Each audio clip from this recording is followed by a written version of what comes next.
Oke teman-teman, selamat datang. Kali ini kita mau bahas sesuatu yang deket banget sama kita semua. Kita akan coba bedah sebuah khotbah Jumat yang ngasih perspektif menarik soal dampak ponsel pintar, sisi lain yang mungkin sering kita lupakan. Nah, kita mulai dari sini, dari sebuah ayat yang maknanya dalam banget. Khutbah yang kita bedah ini memandang teknologi itu bukan sebagai sesuatu yang jahat dari sananya. Justru, sebaliknya, teknologi itu dilihat sebagai buah dari perintah Tuhan agar kita, yaitu, berpikir dan merenungkan ciptaannya. Dan ternyata, ya tindakan berpikir dan meneliti alam semesta inilah yang, menurut khotbah ini, jadi cikal bakal dari semua ilmu pengetahuan dan teknologi yang kita kenal sekarang. Coba deh kita lihat alurnya. Ini menarik banget. Khutbah ini nunjukin gimana dari sebuah panggilan spiritual untuk merenung, lahirlah penemuan-penemuan ilmiah. Kayak semikonduktor, transistor, yang kemudian berkembang jadi microchip, dan akhirnya, boom! Jadilah ponsel pintar yang sekarang ada di genggaman kita. Nah, disinilah ceritanya mulai berbelok. Kalau awalnya alat ini tujuannya mulia, buat penemuan, buat kemajuan, kok bisa ya sekarang malah sering jadi sumber gangguan? Di mana titik baliknya? Jadi, khutbah ini nggak main-main, langsung to the point, dijabarin ada 4 bahaya besar dari dunia digital, khususnya dari cara kita pakai ponsel. Oke, siap? Kita bedah satu persatu.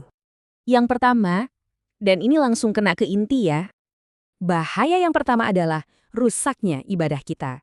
Gimana ponsel ini bisa banget mengganggu, atau bahkan lebih parahnya, bisa menghapus pahala dari kewajiban agama kita, contohnya seperti sholat Jumat. Nah, ini dia dasarnya. Dan ini kuat banget. Coba kita pikirin ya, hadis ini bilang, cuma ngomong diam ke teman kita pas khutbah, aja udah dihitung perbuatan sia-sia. Kebayang nggak gimana kalau kita malah buka HP, scrolling-scrolling, jauh lebih parah kan?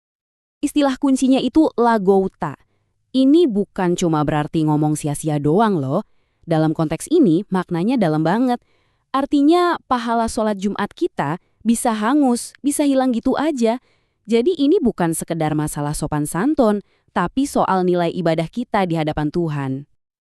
Oke, itu yang pertama. Sekarang kita masuk ke bahaya yang kedua. Pernah dengar istilah dosa jariah? Nah, ini dia.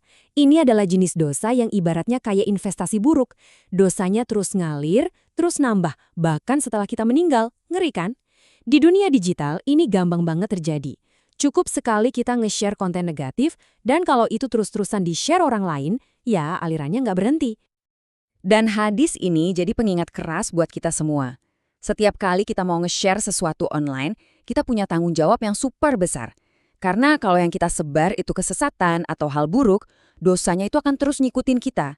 Setiap share itu ada konsekuensinya.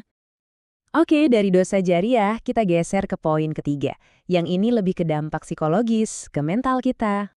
Pernah nggak ngerasa kalau circle pertemanan online kita itu ngaruh banget ke mood, ke cara pikir, bahkan ke keyakinan kita? Nah, khutbah ini menekankan hal itu. Siapa yang kita follow, konten apa yang kita konsumsi setiap hari, itu pelan-pelan ngebentuk siapa diri kita. Dasarnya dari mana? Dari hadis ini. Seseorang itu akan mengikuti agama teman dekatnya.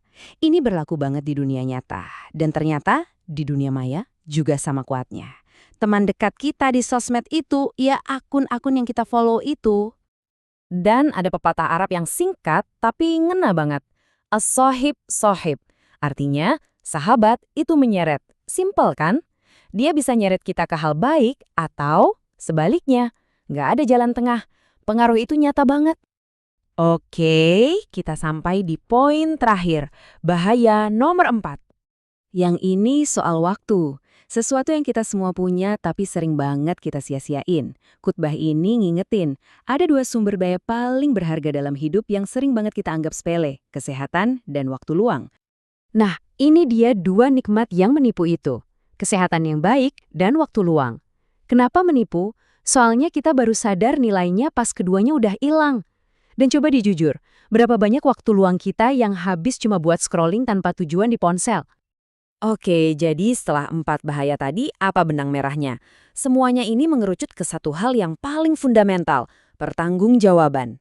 Jadi pertanyaannya jadi lebih dalam nih, di ujung nanti, apa sih harga yang harus kita bayar untuk semua waktu yang terbuang sia-sia itu?